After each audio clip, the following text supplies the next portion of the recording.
Uh,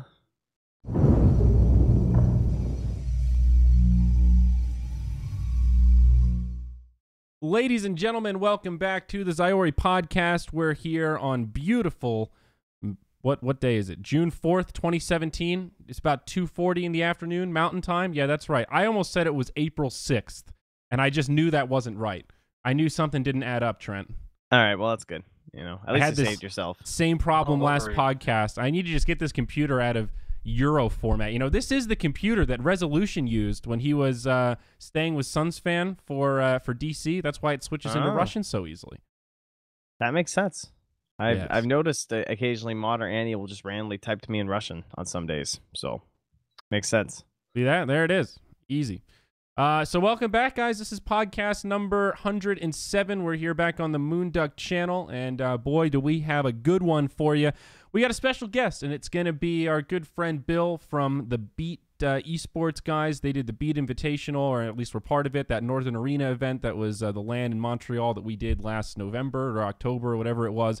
They did the entire Canada Cup series that you'll know well for NA Dota fans from around the globe, and they just finished up their most recent season of Beat. What was this most recent season, Bill? Was it Beat Invitational? Yeah, season 8. Season 8. Eight Woo. long seasons. Well, it must be one of the longest ones out of like all the tournaments. Honestly, I mean, you have to Star catch it Ladder to still join got you Dota beat. League, I suppose. Yeah. Well, I mean, do they even use the number anymore on Star Ladder? Well, now they reset because it's iLeague Star yeah, Ladder. exactly. So, That doesn't count. So, now it's just JDL 10. I feel like, and then Dream League is probably like 8 or 9 as well. yeah, But that's true. But he's, we're right up there, man. The elite. Yeah, we were one of the first tickets in the amateur when they released it in Hmm. Dota. So, yep. Well, looks like that history has gotten you a pretty long way. I mean, there was a kind of a golden age for Tier 2 tournaments, right? Where they were approving tickets and crowdfunding left and right, and chests and tickets and bundles that were getting put in were getting premier feature slots, so people were buying that shit Oh yeah. just because they wanted the cosmetics. They didn't even care about the tournament Bearski. of crowdfunding. There's definitely part of that. If you get a really bitchin' set, think about that, what was it, Captain's Draft 2, that really awesome jug set. Yeah. How many people bought that thing just because it was the most badass jug set at the time? Definitely a substantial portion. I'd guess probably like 30 to 40% or so of those sales easily. probably had nothing to do with Captain's Draft, Dota Cinema, Suns Fan, Poop, or anything else. Like I'd say Dota higher. season 3 too. Yeah, I mean it's so high. Like it was the only way to get the set, so people It's true. did it. That Pudge set I remember had all these it was hideous. It had like syringes in it and shit, but everyone wanted it, and so they all just bought the ticket. Pudge It's set. true. I mean, people love Pudge. I'd probably say higher than 30, honestly. I think Yeah. it's like underestimating the casual item buyer Mm. who buys the tickets, right? You might be right. I mean, I actually don't know. It really is just like a guesstimate from my perspective.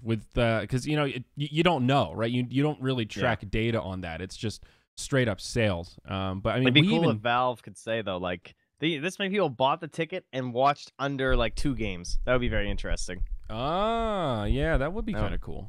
That'd be So, funny. so we actually used to have access to how many people would watch the games in client, and then you could check how many tickets you have sold. But now you can't actually see how many people watch with the ticket and bought it, because no one charges for tickets anymore. It's all free now, right? right. It seems like it. Manila, I think, was charged. It was like $1. I had to pay for it because I wasn't in the lobbies.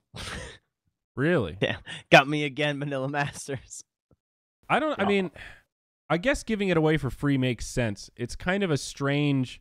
It's strange how far that has changed, right? That used to be a premier thing that we charged for, and now it's like tournament organizers are very jaded about it, and like just they would rather not even have to deal with the headache of Dota TV audio, Yeah. And if you charge for it, the expectations are really high. And it started as even tournaments like Dream League just trying to do it as a bonus. Like, hey, you know what? We don't really need this revenue source. Fuck it. If you want to watch, you can watch it for free. And now that's set the standard where it seems like other tournaments have to match that just to keep up and not, make it seem like they're kind of money grubbing or whatever the term is for it. I don't know, man. Does it really make sense though? Because I mean, I know LD was saying that he'd rather have 1,000 people on stream on Twitch than 50 in Dota TV. And you know what? I'm going to kind of agree with it. You know, because we can't actually measure anything inside of Dota TV. We can't run ads. We can't put our sponsors. I can't actually how many people watch in general. So, like, from a sponsorship standpoint, it's useless. Yeah. Robot Bill. So yeah, obviously Bill's having some connection issues, guys. So he'll kind of come in and out here, but we still got most of that. And you're right. Like, you can't monetize those people at all. You can't really put logos in the client. You can't. All you can do is verbal plugs. That's the only thing that they hear that you can guarantee for a sponsor. And that can be valuable, I guess, but it seems like most of those kind of plugs and ad sales stuff come, you know, from panels, like during breaks, not during the actual game. Because I don't know why, actually. Maybe that's something we should start doing. I've heard hockey announcers on the radio do that, where somebody gets hit really hard and they have a penalty from a cross check. I'll be like, oh man, he's gonna need some Tylenol PM for that one. No, why don't we start doing those, Trent? Let's get some hockey in there. I'm in. The one that gets me is when you're watching like any sport these days that's on TV, hockey, football. It's the normal announcer, the voice that you know and love, advertising like a commercial. So be like, don't forget tonight on CBC, the new episode of Heroes. Will blah blah blah blah love blah blah or something, and it's just like you're like listening, right? Because you're listening, you zone out commercials the same way radio does it. It like costs you more to have the radio person say your shit than to just play your dumb ad, because people zone out your ads. So when you have us on Moonduck doing this shit where it's like, be quiet. Oh, shut up, Zyori. It's time for the be quiet ad. That's so much more value than playing some stupid zoomed in fan that spins and there's like a right. No. The thing is, you could also put the stream as an optional view inside the client, right? That would be the dream. Yeah. So I remember I saw a mock-up of it. I think Tsunami tweeted it. Yeah. They because Valve had shown that once and then they never did it. So you mean like if someone's watching in the client, or like they're going to access the game through the client, there's like a little toggleable thing where you could watch the stream or watching game, or even both, where you can see the stream as like a picture-in-picture, so you could like maximize it if there's a replay, for example. Or if there's a pause and they want to go to player shots, you could maximize it in the client without having to tab out and open Twitch on another browser. Is that kind of what you're talking about? Yeah. So you'd actually just embed the stream inside of Dota TV. Okay. I could dig on that. That would because I mean, that way people who want to watch it in client aren't so they don't. Now that actually does bring up a problem that I think a lot of people wouldn't really consider here. And I remember this from Heroes of Newerth, because they did that, where they had a section in the client of streams, and it was community streams. But it became kind of controversial of what kind of content are you allowed to stream if you know your stream's going to be shown in the client. Like, one of the things was Angry Testy streaming himself boosting people, or they pay him $20 a game or whatever, and he carries you. Streaming that in the client. And a lot of people say, well, that's abusing the MMR system. That's fucking stupid. He shouldn't be allowed to do that in the first place, let alone stream it in the fucking game. So it's almost like the developer becomes liable for whatever content they're promoting through the client via a Twitch stream. And that's the reason why Valve will only ever show like TI official streams, or like majors, stuff where they know there's not going to be something over the line or inappropriate that's going to bite them in the ass. Because if some dipshit streamer clicks on a link and it's one of those bait videos where it shows somebody jerking off and that's shown in the client, technically Valve could be liable for the damages that causes or whatever. So it's a risk for them, and it gives them almost no reward. It's just like, well, here you go, tournament organizers. Here's some promotion. We trust you. And I think from their side, it's just risk reward. Yeah, that's fair. Yeah, I mean, it's up to Valve, right? I mean, it could be only approved people, like, who've been in a while in the community. I don't know. I mean, there's just a couple options, right? That's true. I mean, you can kind of screen people, but I think that general equation is why that's just not a no-brainer. Oh, Valve should just do that. You know, there are certain risks that come along with it that I think make that unattractive compared to putting audio in the client. Okay, so what about CSGO? Don't they stream in the client, though? I think they do. Isn't it mostly just majors, though? Or is it all big tournaments? I don't know. I think it's tournaments. They're allowed to stream. Yeah. I don't know, man. I mean, I don't know. Not that I disagree with you, right? I'm sort of playing devil's advocate. I think they should. That seems like an easy give and a way that they could help balance the equation for smaller tournaments where those views actually really fucking matter. You know, like to a company like BTS, like the extra 500 views or 1,000 views that come from that might not be a whole lot, but for a smaller org, that 1,000 views goes a long way. That's a it's a much bigger percentage increase, right? I mean, LD was even tweeting too, right? So he needs those views as well, right? Yeah. Yeah, no, you're right. I mean, LD's been pretty vocal about his opinions on the matter for sure. I mean, you started that thread, right? And then LD was right there with the follow-up discussion. So I think he's felt passionately about it for a while. But it's a hard subject to talk about, because nobody wants to go head-to-head with Valve or, like flame Valve, and partially because it's genuinely like we want this thing to work and we know there's not much to be gained from negativity, but also because they hold all the cards, right? So you need to be a little careful about how you talk to the overlord, and that dialogue needs to come from a very like genuine and really a community-driven place. And I think that's part of what made your post work, right? Was that it was a, hey guys, here's this thing that used to work. It doesn't really work now, and I'm afraid if we lose this, it might fuck us in the future. This kind of affects everybody, and that gets people riled up, so to speak. Yeah, yeah. I mean, there's a few people who didn't agree, but I think for the most part, it's fairly positive. So I think other people definitely agree as well. What sparked you to make the post? Anything in particular? I mean, I spoke to a lot of different communities, teams, players, and they felt similar. And I'm in a position where I don't do this full time, and there's a lot of people who don't speak out or afraid to speak out. Mm-hmm, yeah. So it is hard for people to speak out. Yeah. Yeah, I feel like maybe I can do this. I mean, I'm pretty good on pretty good terms with Valve, so I hope they didn't take it as a flame. Mm-hmm. It's mainly a critique, in all honesty. That's I what don't it think was it came off very flamey.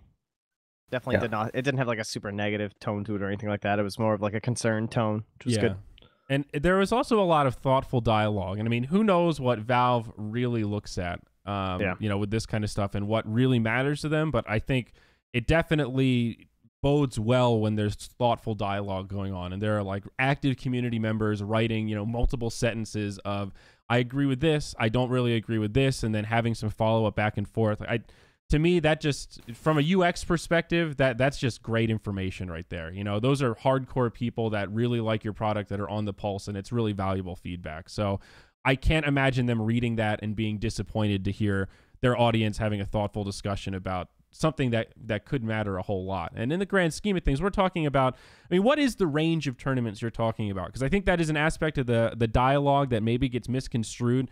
For example, people see the Zotag tournament. I saw people in chat being like, lol, dead game. But look, we've got a LAN, every weekend. It's like, well, that we're not really talking about $100,000 LAN tournaments that are backed by, a global company in this scenario. We're talking about like Canada Cup sized tournament, these new Beat Invitational tournaments, like elimination mode sized tournaments, that like 10 to 20, 30,000 prize pool range, I guess. Yeah. I mean, what was the last time you saw like a $50,000 online tournament that wasn't funded by gambling? A $50,000 online tournament that was not funded by gambling. It's been a while, honestly. Yeah. That's true. You're right. That mid-tier tournament, there are only really 2 or 3 sponsors that can afford to make that cost effective. It is gambling sponsors because they have a really high cost of acquisition for new users. It's in the triple digits. So that's like, if you think about conversions, if you have a stream with 10,000 viewers and you can get a couple hundred of them to bet, that could be a pretty big sponsorship, right? You've got G2A style sites, these gray market. It's again sites that work electronically that have very low margins per transaction, basically. And of course, G2A is like the king of that. They don't do anything physical. It's all just online code trading, and they make a fat piece off every fucking trade, and they've got millions of users on that website. So hell yeah, they can afford to throw $50,000 at some mid-tier tournament and maybe not make that much off of it, but just completely command that space. I've heard people even say, the conspiracy theorists out there, that Kinguin and fucking G2A are owned by the same mega conglomerate, and that whole like, oh, they're battling each other for sponsorships is just like made up competition so that they can overall get more market share and drone up the like Quiznos Subway kind of a rivalry. Who knows if that's fucking true, but that's really crazy to think about if that is true. So anyway, you're right. I think you're right, Bill. I can't think of any. I don't know any. I really can't think of any modern tournament that wasn't heavily funded by either one of those around that price point. Yeah, I mean, the other thing is, from an outsider's perspective, everything's fine. Because, you know, they're seeing the lands and they equate that to health. Mm-hmm. But high prize pools and the amount of lands in the summer months are always a given because there's only one constant of TI in August, right? If you're a tournament organizer trying to plan for the other months, it's quite hard. Like, you know, how are you supposed to pitch a sponsor when you're doing a date? What was the last thing? How do you pitch a sponsor when what? When you don't even have a date. When you don't have a date. No, that's true. And I can speak to that with elimination mode is not exactly the same because it's such a unique game mode, and we have this weird rapport with tier 1 teams like OG that they love. Like, I can confirm from talking to the players that they love the concept of those creative modes and the challenge of, you know, what that presents. So that makes it easier because they'll play if it's just a reasonable amount of time, like a week or less. Obviously, OG's not playing in elimination mode for that $20,000 prize pool, right? They're playing in it because they want to and they think it's fun. So that allows us to guarantee much higher viewership for the amount of prize pool we put up compared to just a conventional captain's mode tournament like, you know, like Bill's kind of talking about. So it's not a fair one-to-one comparison, but we bump into that same deal where you don't want to do elimination mode, when the patch is really good. You know, it's really much better when the patch is kind of stale. And it's also not great to do it at a time when teams really want to focus on something. Like, you don't want to do elimination like mode rosters 4 weeks, or after us. You don't want to do it like 4 weeks or less before a major because teams don't want to fuck around with elimination mode when they're preparing for $1 million tournament. And as Trent just said, you don't really want to do it within 3 weeks or so after a major because there's still roster shuffles going on and teams are more focused on securing a new roster than they are, again, fucking around in something like elimination mode. So you got to find that sweet spot like before the next major kicks in, or a DAC or a LAN or something. And that's why it always feels so rushed. Like the last one I think we did with 3.5 weeks lead time. Yeah, exactly. It's actually, I can't even imagine planning a real tournament. Like, that's something as you said, we threw it together out of nowhere. Like, oh, you guys want to do elimination mode? Can we make it work? I think we can make it work. Let's call some teams. Okay, we can make this work. Yeah. But like, if you're doing a venue, I mean, venues are like a year in advance. Like, it's just, you can't do that. It's nutso. It's really scary. And you're absolutely right. That's one of the benefits of us operating online is we have that flexibility that we can just pull together and we can just, you know, do an EU side and NA side and then have a regional versus regional finals. And it kind of works out. It's not a replacement for LANs, but, you know, it's still good content. But it makes it hard to sell on, you know. We get a lot of viewers for the prize pool, but we don't really make that much on elimination modes. The third one was the first one that we were actually in the green. Like, elimination mode 1 was in the red. Elimination mode 2 was almost exactly a break even, and elimination mode 3 was barely in the green. And that was the point where we kind of realized we overpaid people a little bit, and we probably should have just reinvested some of that money in like a hub or something, right? But it's hard when you don't have a timeline, and there's a lot of sponsors out there that need lead time. You know, Monster is the notorious one that it usually takes a quarter to negotiate and process a deal with Monster before you can actually get something in the works. So if you don't have 3 months lead time between, hey Monster, we want to send you a deck and talk to you guys, and the tournament starting, you're probably not going to be able to get a sponsorship with them, even if they're very interested and the numbers make sense and they think it's a good deal. It's just, it doesn't fit their timeline. So not every sponsor is like that. And luckily for us, like Pugna, for example, they're very mobile. They have 4 employees or something. So you hit them with a deal, they can move on it in like a week. You know, they're ready to wire you the money. Pugna guys are great. And some of that is just because they're part of the Dota space and they realize how important it is for, you know, their product is just Dota. So for them, it's like, this is a really specific Dota opportunity. We're in, we need to pull the trigger on this. But if you're like Monster, you just say, oh yeah, when's that next split for LCS? Oh, it's here and here and here. Oh, we want some Monster there. You guys got it. Yeah, you know? Exactly. I mean, they're just on a totally different scale, you know? And same thing with a lot of the hardware companies. You know, like we were trying to talk to NVIDIA, and it was more of like, why should we spend money on Dota compared to these other esports? It wasn't even why should we spend money on you in Dota? It was convince us on this subset. And that's just a totally different sales pitch than a sponsor that's already totally endemic in the space and, you know, is just looking for something specific already. So I digressed a little bit there. Sorry about that, Bill. So... what do we have? Oh, goddamn sub sounds. I don't know if somebody subscribed or what, but fucking Twitch alerts, man. Walt's been using this computer again, Trent. I'll tell you what. Woo-woo. I'll tell you what. I think it was just Slacks yelling in your ear. God, so where were we? I just totally derailed us talking about elimination modes and bland profitability stuff. I don't know where that came from. I think we were just talking about part terms in general. The other point I wanted to get at was, you know, I don't want anyone to watch Tier 2 Dota or force anyone. You know, it's very specific who watches this. But, you know, I want some sort of meaning for tournaments, right? Like, you know, either some sort of point system, you know, some transparency in the decision-making process for invites. You know, if someone wins a tournament, they get an invite, something like that. Because right now it's just super alluded to, right? It's, you know, Valve just goes, okay. I'm sure there's something in the back end, but no, it's not. There's no transparency behind it, right? Yeah. No, you're totally right. And I think like there was a window where Tier 2 tournaments were interesting because think of the Arteezy storyline, right? That's perfect. He's like a pub star. People know him as this high skill, crazy young kid. You know, he plays in NEL. He plays on those random stacks in tournaments like the old Canada Cups.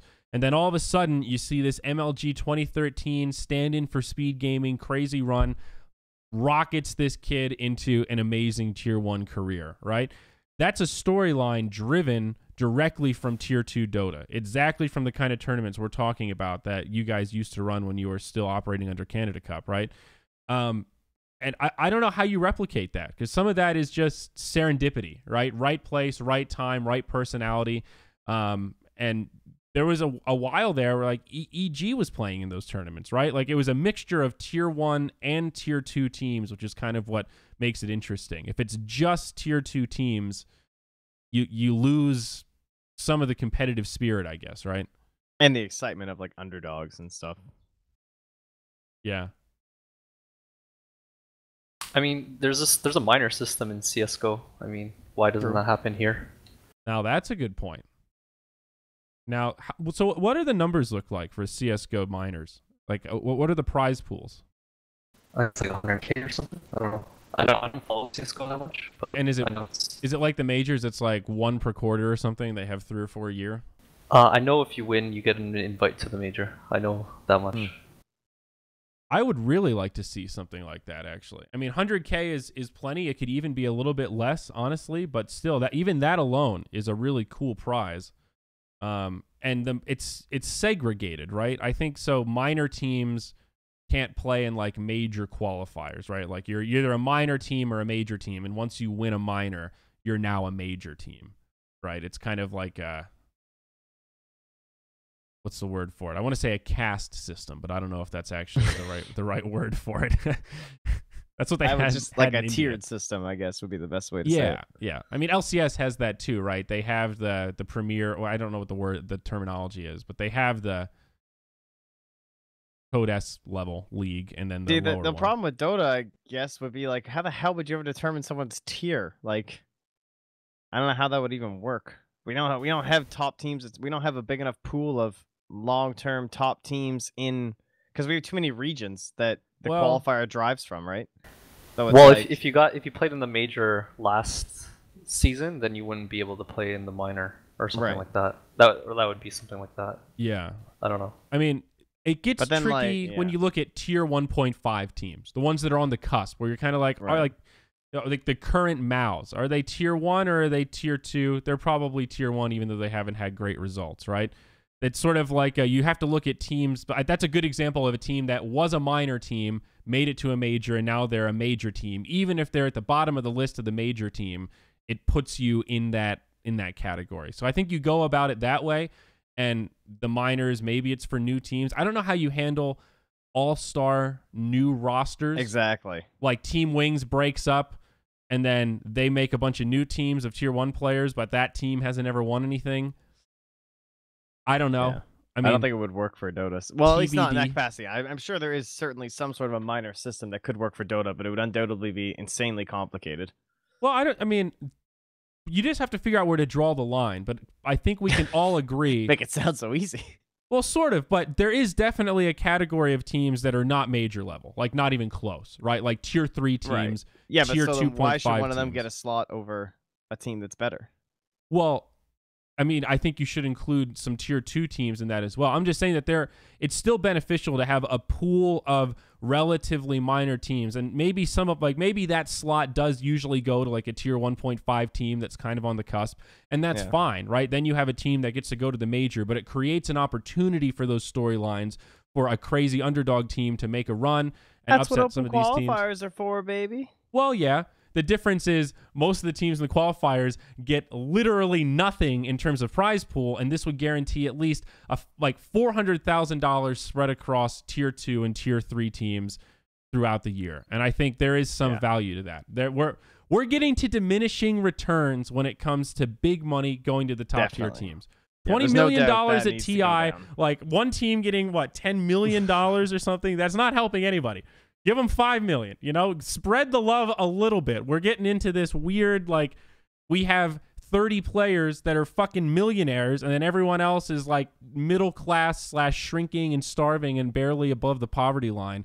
It's a little redonkulous. If you go to esportsearnings.com and look at the breakdown of other games, there's a number of like professional players and then total money split amongst those professional players. The Dota ratio is way ridiculous compared to the other esports like League of Legends, Counter-Strike, and even some of the smaller ones. It's a lot of money spread across a very small amount of people. I mean, let's look it up right now. Give me just a hit those buttons. We're gonna pull up some numbers. Let's do this. Do it, baby. So I mean, I'm feeling very ranty today, but I like it. But I have another question. What in other games, $100,000 is it small, a land? Or is it only in Dota that we've gotten so used to it? I don't really know. Who watches other esports? Jesus, I don't have time for that shit. For 100 grand lands, they're seen as small now, He right? went robot, but he was saying 100 grand small in other esports. Like for a tournament, or are we just used to big prize pools? It depends on what you mean by other esports, but like CS:GO, 100 grand is not that big. It's similar to Dota. Obviously, they have $1 million tournaments. They have a more diverse pool of small $1 million tournaments instead of the top-heavy TI. League obviously has huge amounts of money, and because of the LCS system, they don't have like $100,000 third-party tournaments with tier 1 teams that often. So, but you look at StarCraft, $100,000 I think is still a pretty big tournament. But all right, so let me just read you some numbers here. All right. Dota is number 1 in terms of awarding prize money. We're about to break $100 million in total prize money. Okay. Yep. That's split across 2,000 players and 700 tournaments.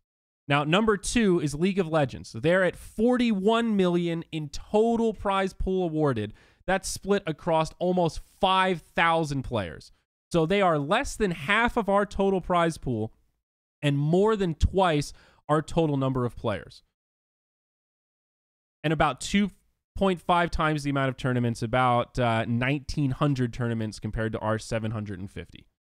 And then Counter-Strike is even more split, where they have a 32 million total prize pool split across 7,500 players.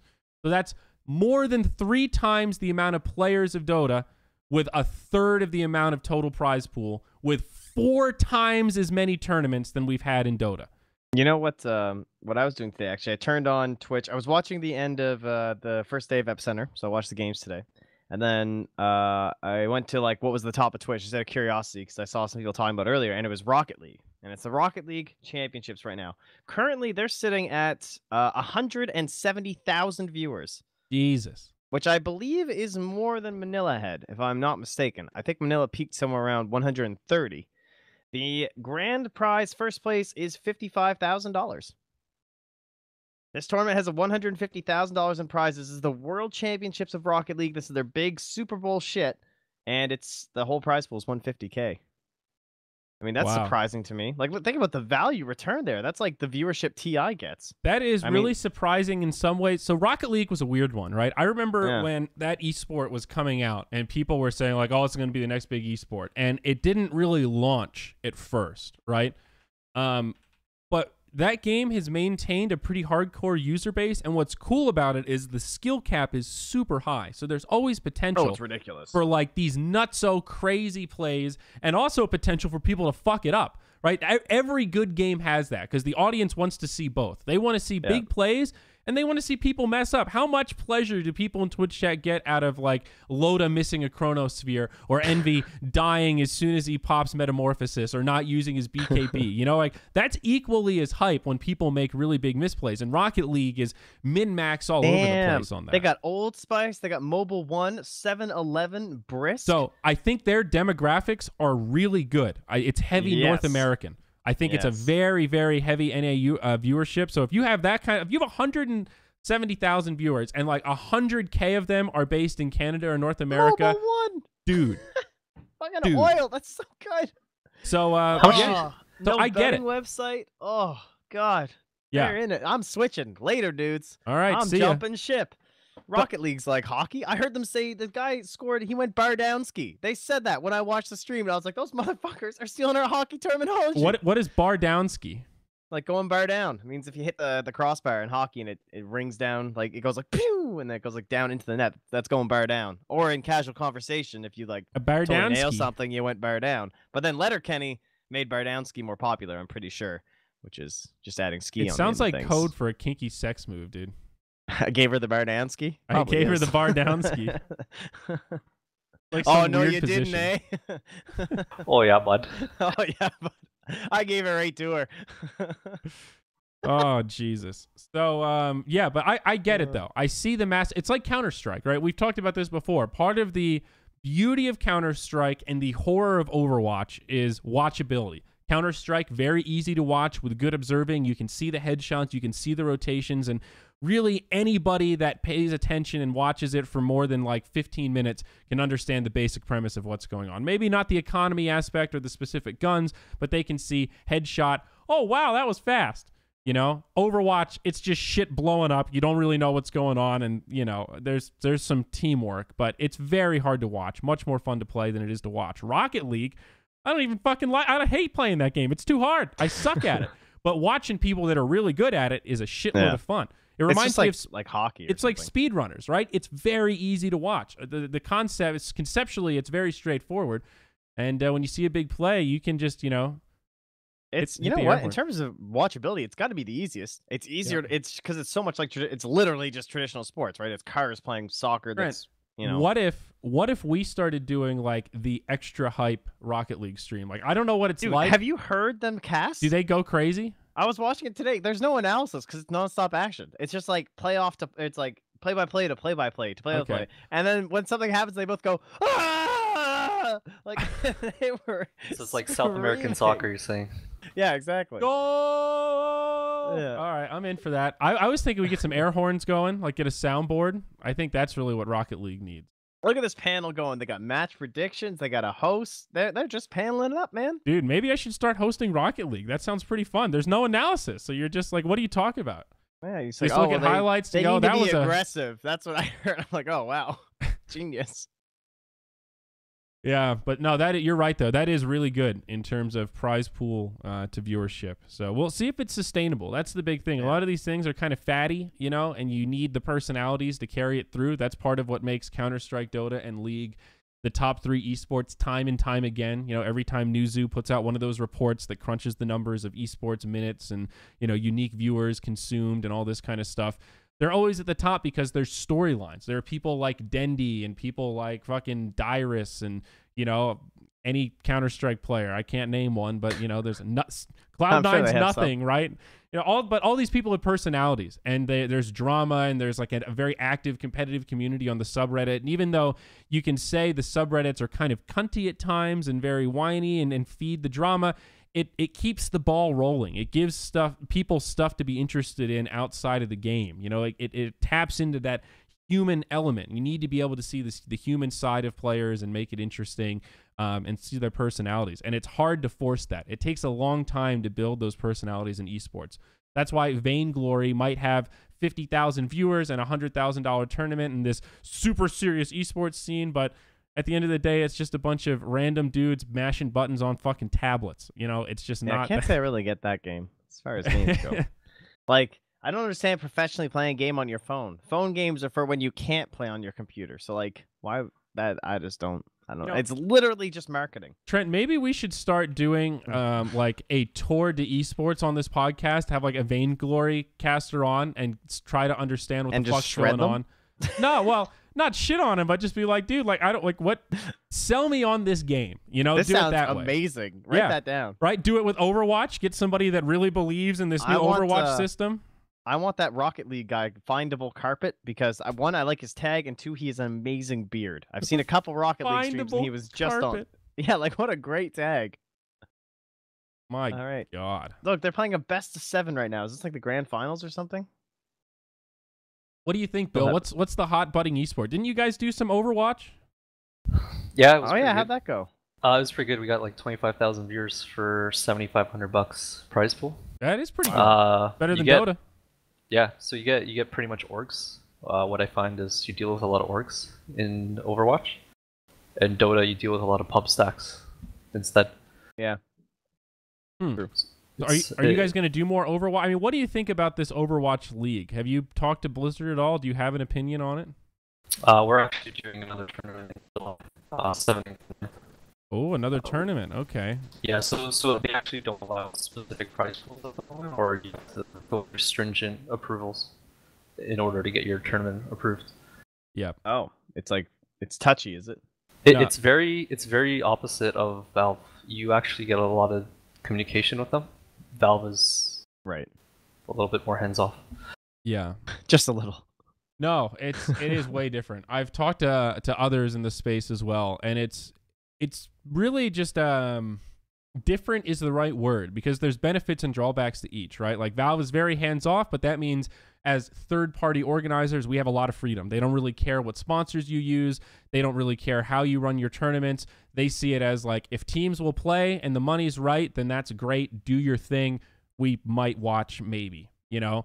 And Blizzard is like, we want every tournament to make sure it makes our game look good. We want certain casters. We want certain observers. If you want to do a tournament over $10,000, it has to be like very specific with our branding, our sponsors. You can't work with any of these sponsors. Betting sponsors are out. G2A sponsors are out, you know, and you're left with, hey, Steel Series, what do you want to do? You know, and that's great. I mean, well, you know, there's only so much you can get out of that. But at the same time, Blizzard gives you a lot of support. If you have a question, they'll respond within a day or two. You know, they have a full team of people. If anything, they have too much staff. I've heard it can be a little bureaucratic, sometimes slow to get things approved if you want to do big stuff like over $10,000. But they've got a system. You know, they have a vision, and they have a way for you to do things. When you reach out to them and say, hey, these are my credentials. I want to do a tournament. This is the kind of money we're looking at. What do I do? They'll send you a whole list of things to tell you what to do. You send that email to Valve, they probably are not going to reply. And from their perspective, if you're too dumb to ask permission instead of just doing it, then fuck them. You know, seriously though, that's kind of how it is. They're very much a just do it culture, and that's not a flame at Valve. I like that about them. That's part of the reason why I like working in this esports space. But it can be frustrating at times when you're like a third-party tournament organizer that's kind of relying on getting a ticket into the game, and you've submitted it and you've done everything by the book, and you're sending emails and it's just radio silence. You're like, what the fuck, guys? Just please tell me what I'm doing wrong here, because I just want this to work. Just give me something and I will do it. And that's very infuriating sometimes. So again, it goes back to the idea, benefits and trade-offs to both. Bill, sorry to monologue again, buddy. It's all good, man. So I got a question for you guys. Oh, I love questions. So what happens when the prize pool doesn't get eclipsed year over year? It's over. It's over. Dead game, right? I don't know. I would hope that everyone doesn't panic. It should be balancing out. I don't think there'll be like this initial sadness or something, and then I would hope we'll just get over it and like people will just live their lives, and as long as it's over like $20 million, and I hope that it gets divvied up more to the lower end, or like as you said, some way to try and balance it out to a secondary scene would be lovely. Yeah, I think there will probably be a knee-jerk reaction. It will be the dank meme for a good Yes. window there. But does it actually mean doom for the esport? I don't really think so. I think Valve will probably try to get ahead of it. I don't know exactly when that comes, right? I mean, Yeah, they've been pulling out all the stops on this one. So I think have. we will break 20 million. But in the future, there will come a point. We're talking about the minor system. A way to do it is to start breaking that money up into other ways, or having it spread out across the majors, or different ways, so that it's not just 20 million in one tournament. That way we can crowdfund maybe less money overall, but it doesn't feel like this. Oh God, guys, we didn't hit that one magical number, because we talked about it earlier. It's arbitrary at this point. It has significant diminishing returns from 6 million to like, we're at the point now where you win Wimbledon and it's only a $2 million prize. It's fucking Wimbledon. There's more prestige associated with it perhaps, but still, you don't need 10 million. I guess it's 2 million per person. So maybe, I don't know what the number is, but it's like, it's interesting to think, like, how do you get ahead of it though? Like, you can't just be like, okay, well, we're just gonna have TI be 20 million, and then like you end the disappointment by saying, like setting a cap, for example, is one thing you could do. But yeah, I think the play would be some way to transfer all of this energy that gets sent into TI into a more even space thing. So we already started it with like the season battle passes. I think that we should take away this huge, like this massive battle pass for TI and make the other ones better. So there's more money funneled into them. There's less return out of the TI battle pass in that sense. But if you do that and you start spreading that money around more of the year rather than just TI, then suddenly majors become more valuable. And maybe we could have the major prize pools go up a little bit. Like maybe they could just be capped. Don't try and like crowdfund the prize pools, I'm not saying, but what if they're like $5 million majors, or there's like some extra slots there or something, and then it's not all on TI like it is right now. Yeah. I mean, that is one way to do it. I just think that the number is arbitrary at this point, and it's more about keeping people captivated. And that's right now they're linked together. The IO Arcana, the hype around that and people getting excited correlates 1-to-1 with selling more compendium bullshit, right? Because people have to buy compendium points if they want it. That's literally the only way. And now they've got into this untradeable, ungiftable, only buyable now. Like, this is it. It's locked to you. If you want it, you got to fucking get it. It locks into that sense of urgency so that more people will fucking buy it. And that's fine. But it's not just about the money. It's about the hype. And it's like we talked about last time, Trent, where I was saying, I'm in on the scam. I know what's going on, and I still want to fucking buy it, even though I don't play Wisp. It doesn't make any sense. I need it. I need it, and I don't need it. I'm not going to get a chance, Fuck.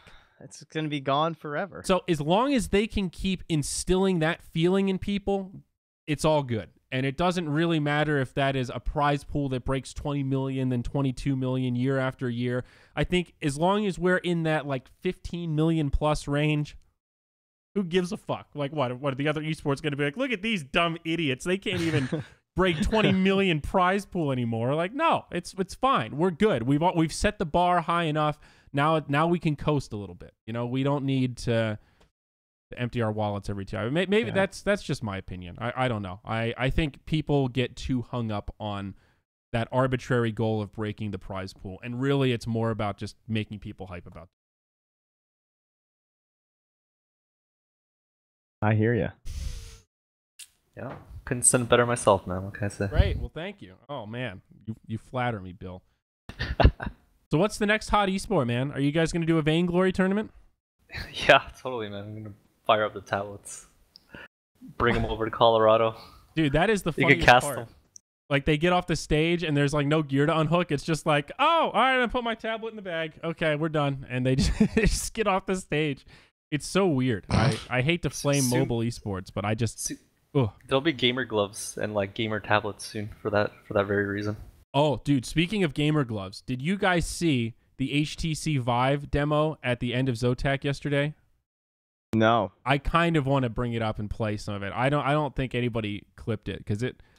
All right, I don't want to flame sponsors. HTC Vive, if you ever want to sponsor Moonduck stuff, know that I love you. But my God, don't be pushing this game as an esport. Just trust me, it's going to do more harm to you in the long run than trying to get in on the esports game prematurely. It's a VR first-person shooter. Okay, so if you've ever used a Vive or played a game that isn't just stationary where you pivot, movement is hard. Because if it's just like press the button and you move forward, it makes you nauseous. You know, it feels like you're kind of teleporting. So the way that they fix that is you teleport. You have a little pad and you can like aim where you want to teleport, then you click the button and it jumps you. So it's all pivot and then teleport, pivot, teleport, right? And that's a way for you to move without getting nauseous. However, it's not a very efficient way to control your movement in a first-person shooter. So there's a lot of like teleport. Where is he? Oh God, he's behind me, and spin around. And the characters look like it's like the Wii sports characters. You know, so they look really cartoony and goofy, and they're shooting guns at each other, and it's just so like it almost seems like luck. You know, the rounds end in like 30 seconds, and people are just firing bullets everywhere, and it's just like you just sneak up behind somebody, you have no radar or peripheral vision behind you, and you just get shot in the back and die, and that's it. And they had poor Jack on the stage, like interviewing these guys that had like, and they were showing off these new VR things where you wear the goggles and then the computer is in a backpack on your back. So they're wearing these backpack computers and like playing VR. And it's like, you have to move around a lot. And one of the dudes is this like 40-year-old dude named Tao Man. And Jack's interviewing. He's like, so how much do you practice? You know, and honestly, praise be unto Jack because he handled it so well with a fucking straight face. And we're all just watching it like, what the fuck is happening right now? Like, how is this? It's like they had people from the studio casting the matches that were happening live with people in Taipei. And it's like conceptually not a bad idea, like a VR, like esports shooter, you know? Okay, maybe in the future that sounds fine. But it just, watching it looked like you were watching fucking RuneScape, dude. It was not there yet. The graphics were not there. The playability was not there. And they were casting it like it was a real esport. And I was just like, dude, come on, man. It's been like 5 years now. There's one thing that everybody knows about the esports audience. Okay, there's two things. One, it's a fuckload of millennials. And number two, they've got amazing bullshit detectors. We are the generation of Google. We are the generation of look it up before you buy it. If you're at all skeptical, type it into Google and then type scam. And there it is. If you've got a link, Trent, put it in the Twitch chat. I'm watching. It is just like, it's not good. It's not good. Hold on. Sorry, I'll just get you guys. Trying to get you the right time here, guys. Yeah, like you can't force it. You can't force it. I got off track. I forget what I was trying to say, but fuck, man. Why was I bitching about this? I actually don't even remember what my point was, but it was brutal. Gamer gloves, that's why. Oh yeah, VR esports. No, it's not there yet. And that's the thing, man. We have good bullshit detectors. And when you do stuff like that, that's a good way for the audience to just tune it out. Like that is the worst branding you can get. When you have like 10,000 plus people watching on the stream that are like, find it so weird they can't turn it off. And as they're watching, they're just getting more and more like, this is actually the most ridiculous thing I've ever seen. People remember that shit. There's an old saying about products and marketing that people won't remember what you said, but they'll remember how you made them feel. This is a great example of that. This made me feel silly. Let's all just take a moment and... yeah, just go right to 8 hours. Like right there that they're playing it. That word starts. Sorry. Did I say 8 hours? Oh, fuck. I was reading the end of it. I'm sorry. Not 8 hours. That explains why I fucked it up, because that's not the right timestamp. Lol. It's like 7:35. Sorry, guys. Great work, Trent. Yeah, it was right at the end. All right, I'm actually going to pull this up because I think the world... I'll fix the link for you guys. I was wondering why that didn't work. All right, well, it's actually not loading for me, so hopefully it loads for you guys. But yeah. I remember the old cringe StarCraft celebrations. The old cringy StarCraft celebrations? Yeah, they give the guy like a bottle of champagne to pop. Oh yeah. And it's like he's like never opened a champagne bottle in his life. And they're actually trying to instruct him how to do it.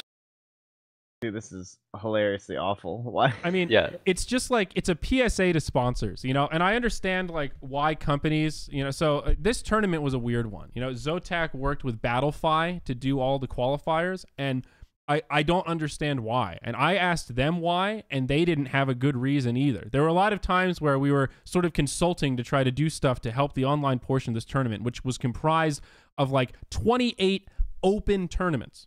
Think about that. It was a nightmare. Or it was like 24 open tournaments and then like 4 or 6 regional tournaments that had invited teams that the opens had, like half the teams were from the opens or whatever. Total disaster, real pain in the ass. I was like, well, the best way to do this is not do best of 1 opens. Just do a couple of good like invite tier 2 qualifiers, get a good broadcasting partner, and just promote the hell out of it. Get good matchups. Nobody wants to watch this open best of 1 crap. You know, and they're like, well, that's the way Battlefy wants to do it. And my response was, well, who gives a shit about Battlefy? Why are we doing it their way if it doesn't make any sense for the benefit of the tournament? And it was just one of those. Battlefy, right? And I think it was just an early partner where they were like, okay, we want to, you know, do a tournament in Dota. Who's good at tournaments? And they looked up, okay, who are tournament organizers? Battlefy comes up on the list. They're a competitor to face it. And they just start talking to them, and it works out, right? I understand why a company like Zotac doing that search wouldn't find Moonduck on the top of their list and be like, we better ask these Moonduck guys how to run a quality Dota tournament. I bet they know what they're doing. So I get it. Yeah, you can correct me if I'm wrong, but from what I saw from watching Zotac, it felt like, first off, I'm surprised it went off so well. Zotac did very well. The LAN itself. Jack again. Yeah, the LAN itself. Jack saved the shit out of that. But it felt like I was watching, when I did get a chance to tune in, because I was mostly asleep from a lot of it, but it was like there was a tech conference happening and the LAN was secondary. Mm-hmm. Is that kind of the Computech. situation? Yeah, it's like PAX East kind of. Okay, so because like there's this Intel guy that comes on and starts talking about like the new i9 or something. Yep. And like it was so weird. I was like, what is happening right now? And then of course this thing that you're talking about, the Smashbox and everything, it was shocking how well this tournament did, because it felt like it was an example of someone just trying to use esports to like get some more marketing for like themselves. It wasn't like product or anything. It was kind of cool. The tech ended up being good. Yeah, and I was a little nervous about that, and I'm glad it went pretty smooth. I think there was only one time where we had a PC issue and we had to take a break, and it was only for like half an hour on one of the final days, and it really wasn't a big deal. That was where that Phil segment came from that we did. Mm-hmm. But yeah, it's just a good example of how things can. I forget why I got onto this topic and why I was bitching about Battlefy, but just a lot of things didn't make sense when we were trying to help them out with this kind of stuff. Terrible. I mean, it was god awful. And sponsor-wise, it was really tricky. Yeah, you have like, you know, esports consultants, you know, LinkedIn and all the XD. But you know, you're gonna have a lot of that in the future. You know, brands getting into it, and then someone saying, "Yeah, run on a weekend LAN or a weekend cup once." Yeah, and, you know, consulting when they don't know, right? Right. Well, that is like the big thing right now. To echo what you were just saying, that like esports consultants are the new plague in our space. If you go on LinkedIn, like snake oil salesman. Anybody, if it's like an old dude, and I don't mean to be gender bias, age bias, but anybody that's like 50 plus that claims to have been working in esports for 10 years and you've never heard of them, and they are labeled as esports consultant, they're probably full of shit. Yep. They're probably full of shit. And there's a lot of these like old school business dudes that I don't know how they've been able to fake these metrics of working in esports, but they're super out of touch, and they probably did ad sales for a company or something, and they were like involved in the esports sector, but they're not in touch with the audience, and they don't have this understanding of like, dude, the bullshit detector. You don't get it. If you fuck this up, they're going to endlessly make fun of you. You don't understand how high risk this is. You want to make it seem natural. You don't want the Intel senior VP to come out and be like, hey guys, you enjoying the tournament? What if I told you that Intel was working on a processor for gamers like you? Because I know that low latency is important to you guys. Am I right? That was brutal. Am I right? So brutal. Can I get the crowd to make some noise? Am I right? Woo, yeah. All right. Well, Intel's going to be working on this XD processor. And it's just like, dude, oh my fucking God. You just memed and didn't even know it, for the fucking love of God. Please, sir, please. Just have Jack do it. It'll sound a little bit more natural, you know? Slip Jack an extra 100 and have him read the goddamn cue card. I don't know. So it's just things like that where I wish there was some way that I could just talk to those people and be like, listen, man, I'm a real esports consultant and I can tell you how to do this better. You're close and your heart's in the right place. You just got to put it in the right package. Just please don't do 20 online best of ones open qualifiers. The thing cracked me the most for that tournament was SEA qualifier 1, where you like had to play all these opens to get into it, and then you lose, and then you have to play more opens to get into the SEA qualifier 2. Yep. And yet you've already missed like 4 of the chances to get into the second one if you were in the first one.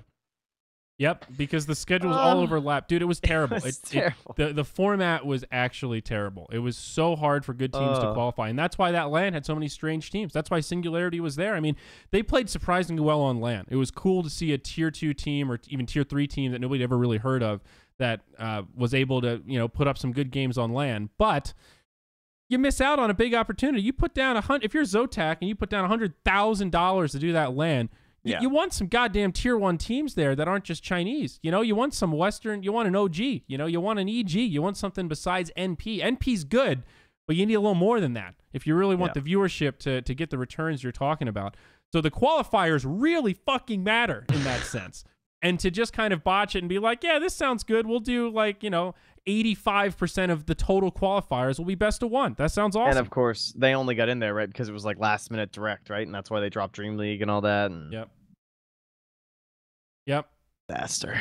So the cascading effect. But it was fun. I mean, I hope if they do another tournament, we can be involved at an earlier stage in it. I'm getting reflective now, thinking like, oh God, Zotac's going to listen to this and never work with us again. Good.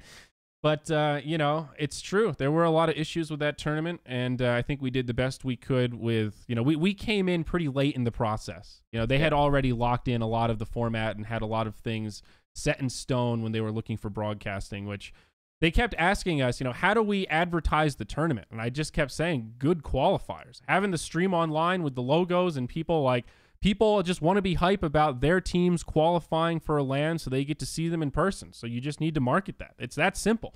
Get good teams and people will show up to watch. There's no magic formula. There's no like, oh, we need to make a Reddit thread so people know about this tournament. I'm like, dude, everybody on Reddit knows about this tournament. There's fucking sticky at the top of the subreddit. Like, that's not the problem. The qualifiers are the foundation of the whole thing. Bill, am I right? Can I get an amen? Amen, brother. Amen. It really is. Thanks, Bill. Am I roboting? No, you're perfect. good. You did great. It was a great All amen. right, man. I just went to church. No, I'm just kidding. I didn't go. Any other big tournaments coming up in Canada, Bill? I don't know, dude. I don't know. I don't follow the Canadian scene, in all honesty. Trent, how about you? What? No, there's no tournaments. Yeah, we don't have tournaments. Crazy. But I do know what's coming up. Galaxy battles, huh? Galaxy battles. Oh, So yeah. I guess we can announce that we're covering this LAN. I haven't really talked to them about the PR, but Moonduck's going to be covering it. In theory, it's going to be on the Moonduck channel. I'm pretty hyped. I'm cautiously optimistic about this tournament. I see they have a Twitch channel. Be careful. Who knows? Yeah. What do you think of the same dates as the summit, though? What do you think? Is that different esports time consultant? zone, though? So is that esports consultant, or is that just no? I don't care. Well, I think it's. Well, I don't know what their parameters were, but at this particular time, the schedule is very busy. So if you're an org or an investor or whatever their circumstance is, and you say, we want to do a LAN tournament before TI in 2017, this is probably the best time to do it because, as Trent said, they're on inverted time zones. You look at the team list on the summit. I don't know if this was intentional, but it's one of the weakest summits we've ever seen in terms of raw team power. In fact, Galaxy Battles won out. Let's be honest. Yeah, I'd rather be on that team right now than Summit. So yeah, so in terms of raw teams, it's a pretty good opportunity to go head to head with another tournament. The shitty part is it's right before the TI qualifiers, so maybe that's not ideal. And the problem is it's a little bit rushed. Like, it's a tight timeline, right? The qualifiers just finished. We're leaving in like fucking 5 days to go to China. It's kind of nutso. And I'll be honest, folks, I'm a little bit worried about the visa situation. We're getting expedited visas. Oh, yeah. I think right now we're 3 out of 8. We're 3 out of 8. So we got a lot of talent going and still a lot of talent that need to get visas. So it's scary. I'm not going to lie. So that's why I say cautiously optimistic. I think the LAN itself will be really fun. It's in a part of China I've never been to before. It's in Shenzhen, which is south, very close to Hong Kong. It's supposed to be a pretty nice city. It seems like the accommodations will be quite good. A little nervous about being able to stream to Twitch, the firewall and all that stuff. The classic. hey, I very early on in the discussion said, hey guys, this is the highest priority aside from visas. We have to make sure we can stream to Twitch in non-potato quality, or else this whole thing is blown. You know, that is it. We can deal with delays. We can deal with having to fill. We can deal with we can deal with a lot of things.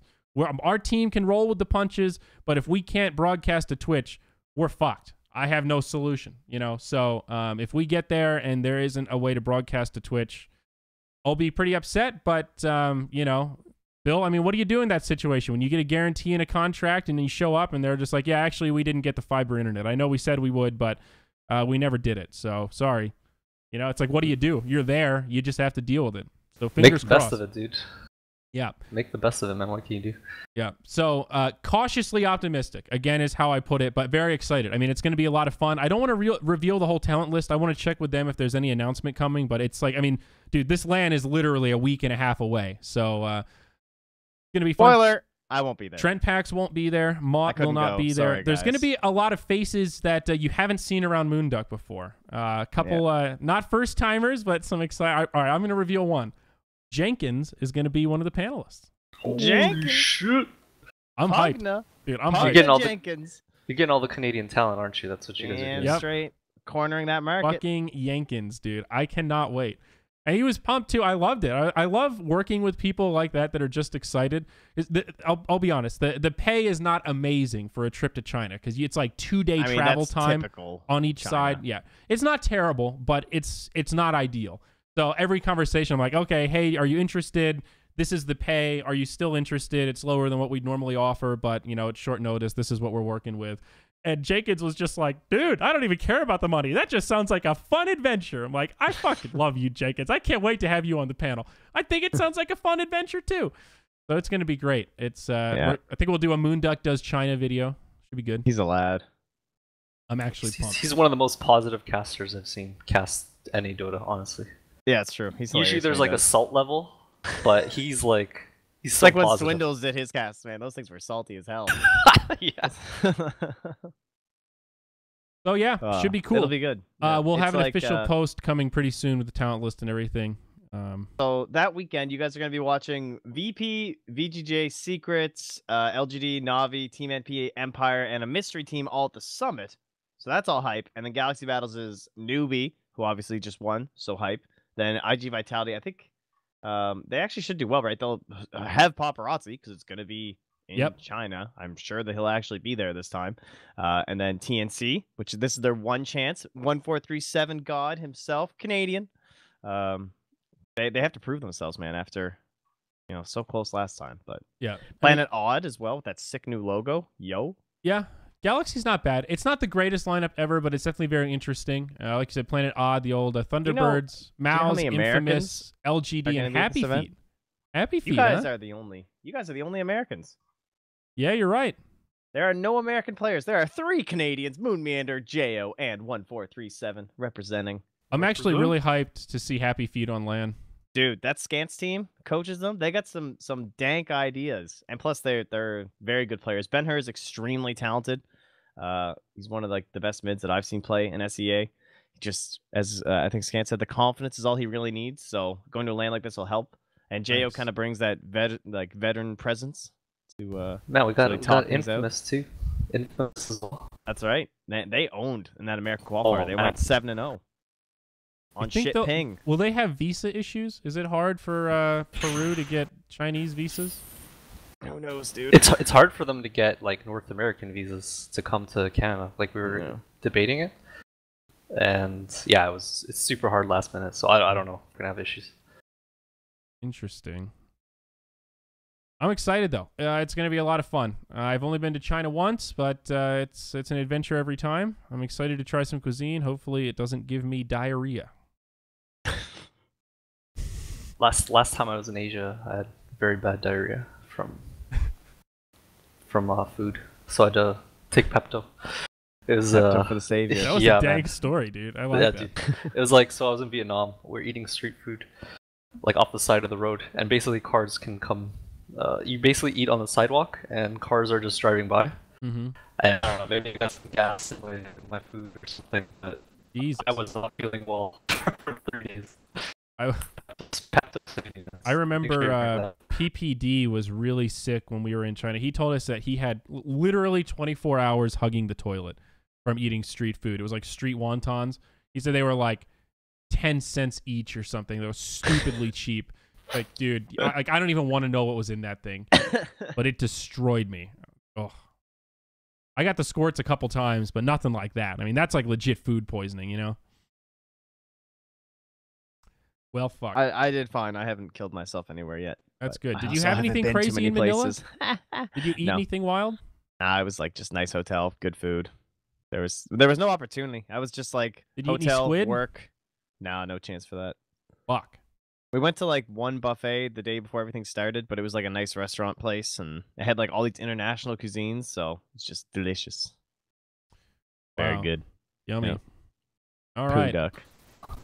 Well, case, just find McDonald's. Like Usain Bolt did in the Olympics. Say that again. Usain Bolt basically lived off chicken nuggets at the Olympics. Yeah. There you go. Yeah, man. I wish I could do that fast. Yeah. Was that the one in Russia? No, in China. Oh, in China. He lived off nuggets. Wow. Yeah, 2008 Beijing. That is impressive. Yeah, man. He didn't want to eat anything else he didn't know, so he just ate chicken nuggets. I mean, dude, that was my strategy when I was in Shanghai. We ate McDonald's probably 75% of the meals because I was like, well, it'll upset my stomach a little bit, but it won't destroy me, you know? Yeah. It's at least cooked. The thing that we ate a lot was hot pot. That was really good.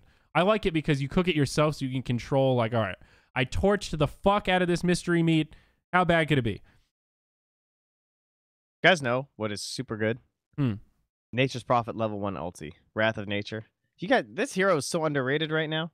It does like 470 damage at level 1 from across the map. How is that balanced? How is that just a thing? It's amazing.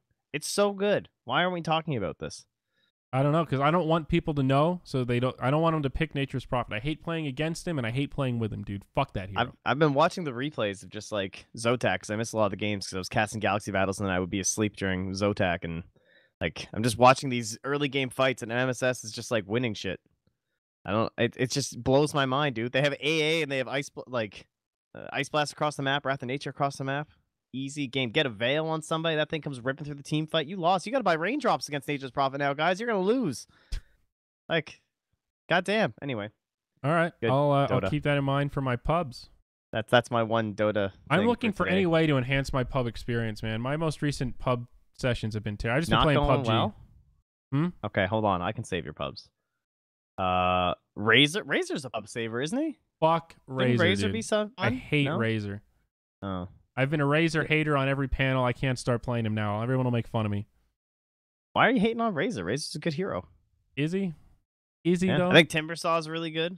I think he's super strong right now. I highly recommend Timbersaw playing. I think he's very good against the double melee support meta. I think Razor's okay if you build him right and pick him with lineups that can close out games. I think if you're not buying Agnams on Razor, you're fucking up. You're just wrong, though. I think Power Treads S and Y on Razor is actually shit. Why would you buy Power Treads? That's a great question. Power Treads S and Y is actual shit. There's no way anyone's buying Power Treads. Don't give me that shit. I literally saw it at the Zotac LAN. I didn't write it in my notes, but as long as you're buying S and Y, Power Treads are actually fine because you'll have the movement speed from them. I didn't even think S and Y is that great. It can be okay if you're snowballing, but that hero is a lame hunk of shit. Mark my words, Trent. I don't think that's right. Just wait. Just wait. Okay. What's the next tournament come? Just wait until Epicenter, all right? Dude, the games today were sick. LFY looked so good versus OG, probably because here's the hero, Night Stalker. There you go. Save your pubs. That hero is just, I don't even know what's up with it. I love Night Stalker personally, like one of my favorite heroes, if not my favorite hero. And he is so strong right now. That flying shit is just like, it's opening new levels. Every game I watch a pro play Night Stalker, I just see them use this fly thing a different way, and I'm just like, like, if you're in trouble, now as Night Stalker, you're solo roaming, you can just fly into the trees and TP home. You're invincible. Like, it's so hard to kill you. Yes, when you land, you do break trees, but you can fly so deep, no one's going to get you unless they have the good catch. Or I've seen some other tactics where you just fly like 1 inch into the tree line and start TPing immediately, because then for like most of the TP duration, you're flying and they can't see you. You're right, man. Genius. Night Stalker is actually legit. Not my style of hero to play, but he is very good right now. Very, very good. Hard hero to play against. Hard to shut down. Good. He's good, man. And Good. CM's still sick, even with the nerfs. She only got a move speed nerf, thank God. Not nerfing Arcane Aura yet, so she's still overpowered as hell. Pick that hero while it lasts, dude. Owie with the helmet on. Oh, did he CM? Oh, no, I didn't catch that. That's my build, dude. I do that shit. Unlimited mana on your creeps. It's so good. They literally just never run out of mana. I don't know why that that's is pretty good, more. actually. You saw that, we saw some AUI Enchantress play. Did you see that clip of Maud having an orgasm? It's pretty impressive. Oh, no, what did he do? It's on the front page of the sub last night. It was just, he had a sick body block with, he enchanted a catapult, and then body blocked him with the catapult. And Mott just lost it. Oh, God. Did you see the double catapult strategy at Manila that he was doing? That shit was so funny. You take 2 catapults as Enchantress, and you just keep refreshing them. And because catapults do so much damage to towers now, you just, like, solo siege. And it's absurd. Because you can't wave clear them, right? Because no one has spells that can clear catapults. Oh, yeah. That's actually so if you have any sort of backup. Yeah. I like that. I'm about to start doing that in my pubs, just play Enchantress and take over fucking carts. You'll lose with Enchantress. I'm sorry. I'm just telling you right now. Hey, man. Enchantress is a high, I need to like practice Enchantress a lot hero to win your games, or you're just going to lose. I like offlane Enchantress. Exactly. That's your problem right there. Yeah, why would you play offlane Enchantress when camps are now back to 1 minute? And you can help an offlaner and be really good. I just don't play Enchantress. I try to avoid it.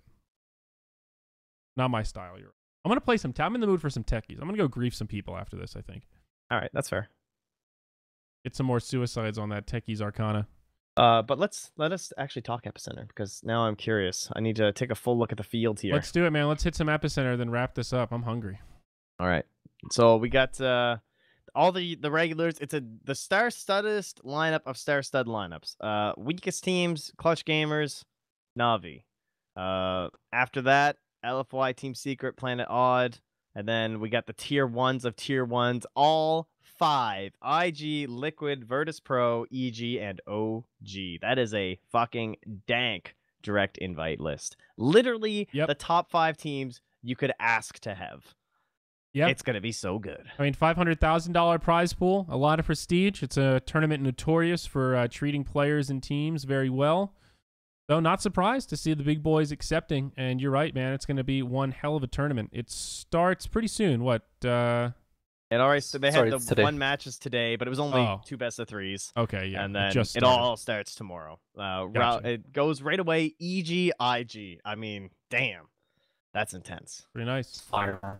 Whoa, people have IG only at 35% odds. I mean, I don't want to say value bet, but that's a value bet. 35%? I don't think so. How is Liquid a tier 1 team? What have they done lately? I think they won Star Ladder, didn't they? Am I crazy? Oh, Machine's hosting it as well. Yes, he did quite well today, actually. There was a panel of Gods, Winter, LD, and Machine, and it was nice. Cool. Sick. Nasty. Nice to have Winter back on the panel. It's really good on the panel. Mm-hmm. Purge is there. Purge. Yeah, he was casting with OD. Also did fantastic. Oh, that's cool. Very nice. Yeah, it's going to be a good one. I'm looking forward to watching it this week. And then, yeah, prepping for China. So, all right, Bill. That's the best way to prep for China, man. You get to just watch Epicenter the whole time. That's actually true, right? I just put it on while I'm packing. That's a great point. It makes my notes for me. Bill, sorry that you've been Mr. Robot this episode, but anything you want to get off your chest or add or whatever else, we'll let you have another swing at the swing here. No, I'm good, man. I think the Reddit posts and a couple comments I had were clarified things, so thanks for having me. Yeah, man. Anytime, Bill. We're big fans here. Sorry this most recent season was maybe not as whelming as we'd hoped. I definitely was hoping to see a few more viewers turn out for this most recent season. Shut up, Andrew. He didn't even notice. Then He didn't even notice. Like that. Yeah. Well, either way, we'll see. It's definitely one of those things, though. I hope people don't, continue to misconstrue. I know some of it is just memers, but understand the level of tournaments we're talking about, and remembering teams like the old Ad Finum, or even like the old Cloud9. The Bears, the Danish squad was 747. Oh, yeah, man. These are teams that are kind of on the cusp, and if you look at 1 year ago or 2 years ago, kind of laughable in their status as a real team, right? And having those tier 3 tournaments, those tier 2 tournaments to grind out, get a little bit of cash, and if anything, just to prove to themselves and the people around them that like, hey, we're winning this tier of tournaments, we're trending upward, just buy me some more time so that we can keep perfecting our skills. You know, like if Give we me things to cast, you know. That too. Yeah. It's good for casters. But no, but if we lose that, we start to it becomes there's an analogy to what, baby boomers or something, where the population gets fucked.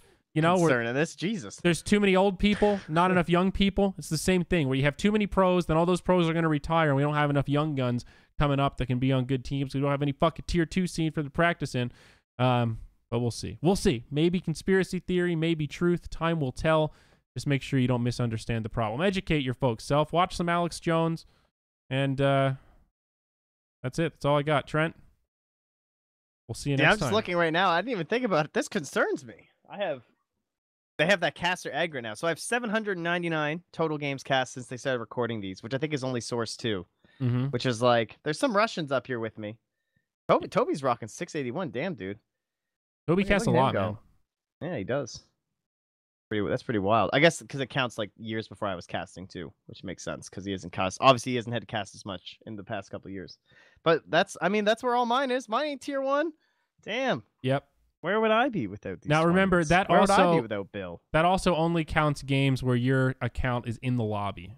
So Yes. like if you're casting a LAN that has an observer and you're just looking at a screen, Well, you don't like get I said, credit. not my concern. So I know. Yeah. But I'm saying the level of casting you do, like literally every game you've ever cast has probably been clocked for the most part. It's true. For a lot of casters, that's not the case. A lot of times at BTS where we just use like the BTS account and shit. But you're right. Good marketing for you, Trent. You should just make that your Twitter header. I really should. Thanks, Lex, Ruhub, Adekvat, and Maelstrom. They're the only ones ahead of me. I should just I should buy one of those tickets off Steam and just start casting, like casting games or whatever on the client over and over. Pump up my numbers. But that RU Hub guy casts at like 2 a.m. or 3 a.m. NA Dota games. It's insane. Yeah. What's the easiest way to get into casting? My God, it's literally the easiest thing in the world. You just start casting games. It's great. Yeah. Yeah, just an FYI, if you want to be a caster and you want to reach out to a studio, you should at least have some recordings of yourself casting. If you're at the point where you're just like, I'm thinking about starting, stop thinking about it, just fucking do it, and then see how it feels. That's the only way. I can tell you guys how to do it. I did it. It's easy, all right? It's easy. I'd echo the same thing. But yeah, we get a lot of those. But like, the best place actually is that our Dota 2 casted subreddit. It's actually the greatest thing ever because people put in the replays, people want their shit cast, and they will watch it, and they will tell you why you suck. And it's great. Even if they don't send you feedback, you're still building a portfolio. And they will probably share it with their friends. So it beats just casting games that literally no one will watch, where at least 5 people will watch. Yeah, what I did was I would do those things, and then I would add the Steam people to a group. I made a Steam group, and then anyone who was in those replays, I would add them to that Steam group. So they could accept the invitation or deny it. But if they could accept it into it, then I would just message them and be like, hey, you've been invited here because your replay is number... Like, I'd send them the number, and then, like, please send any feedback here, or whatever. So I just had this, like, big-ass group of, like, Trent, cast your game.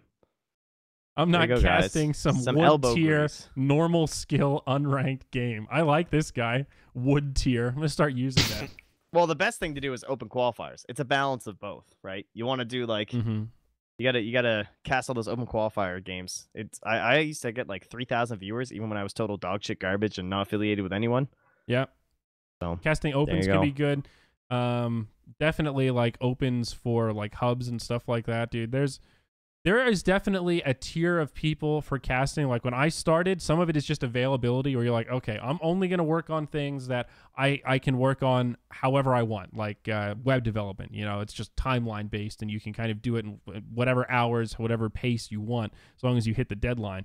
So there were times where BTS would just PM me like, hey man, our caster bailed. Can you cast this series that starts in 30 minutes? If you're always on call and available and like ready to skim up those games, you can get decent games more often than you think if you're known as that like super reliable on-call dude that can just grab stuff. Like that has been why I've been able to cast remotely for like the last 4 majors, I don't think it's because PGL thinks I'm particularly good. I think it's because I'm very reliable, and every time they message me and say, hey, dude, we got this game in 24 hours. You think you can cast it with Draskell? I'm like, I'm on it. I'm in. Let's do this. I will find Draskell. I will hunt him down to the ends of the earth, and I will be there to cast this game. You know, it's that reliability really matters. So sometimes it's just waiting for that serendipitous opportunity where gods or LD or whoever else can be like, hey, I'm in a jam. Can you help me? And you can help them. No one wants to marry the reliable one. Need more bad boys, Larry. That's a good point. Got to balance yourself out. Be unique. Don't be, don't try and be someone else. Don't try and be Merlini. That's the number one problem I see is people trying to be something they're not. Just like find out what you love about Dota and just do that. That's true. That is very true. That is one of the hardest parts about trying to become talent of any sort, finding your little niche, your unique bit that people remember you for. Because you need to be memorable, right? At the end of the day, it's a popularity contest. Think about Coddle Guy. Remember how he started? Dressing up like a goddamn wizard, using a soundboard and doing stupid voices in Canada Cup tournaments. Like that was literally how he started getting traction, was just doing dipshit stuff on stream to get attention. And you have to find that balance of not being too ridiculous and over the top, but being ridiculous enough that you're not just white bread that people forget within, and you don't want to be forgettable. No. Say what you will about the dreads, but I was not forgettable. You ain't wrong, buddy. You ain't wrong. I'm not even lying. That was what I used to say when I was ever in like a professional business environment or like we were trying to get sponsorships. That's what I would say to people. I'm just like, dude, it's a little over the top, and I get it if you think it's lame, but, people remember me. I'm not a forgettable face now. I'm not saying you got to get dreads, but you got to do something. Take off your shirt and fucking go crazy. Go with the dreads. I know white bread. All right. Well, I think we did it. Yeah, we did it. Good podcast, guys. That's another one in the books. You can find this guy on iTunes, Zyori.tv or Zyori.tv/podcast. That'll get you there. You can find it on Google Play, the RSS feed for your burners, all that stuff. And, of course, it'll be on the Moonduck YouTube. You can find it there if you joined us late. Bill from @Beat Esports, as you can see on the overlay, he was joining us from afar. Bill, it's always a pleasure. We'd love to have you again. If you can get a better connection, maybe we can actually talk about something in depth. But I appreciate you coming on, man. I hope the Tier 2 tournament scene is poised to thrive. Woo woo. Yes, well, I'll take that silence as a wholehearted agreement. He's gone. He's gone? He left already? Fuck! Oh, all right. Thanks, Bill. Well, we'll see you next. All right, guys. Oh, no, I just closed TeamSpeak. Fuck. Okay, guys. Well, that'll do it. We'll see you next time. Thank you.